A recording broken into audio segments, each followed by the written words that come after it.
askeri manevra sırasında Dersim'le ilgili şeyde ben sorumluluğu üzerine alıyorum. Vuracağız Dersim'i dediğini Celal Bayar söylüyor. Efendime söyleyeyim.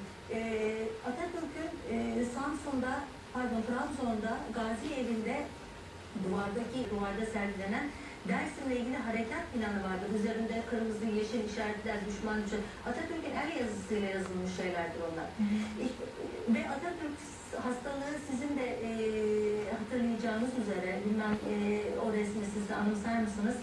Böyle tren camı penceresinden bakar, böyle soluk yüzlü, hüzünlü.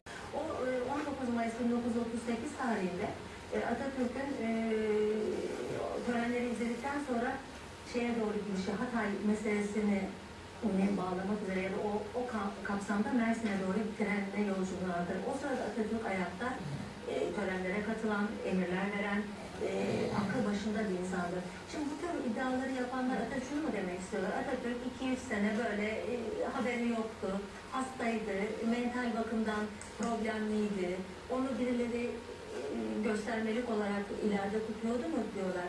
Bu sefer kendi kendileriyle çelişiyorlar. Yani Atatürk'ün hatta son ana kadar, ölümünün birkaç gün öncesine kadar Celal Bayar'ı davet edip ona hükümet işleri konusunda talimatlar verdiğini, imzalar attığını biliyoruz. Yani bu tür iddialar o kutsal varlığı korumak için üretilmiş safça, çocukça ya da bir kısmı kasıtlı hikayeler.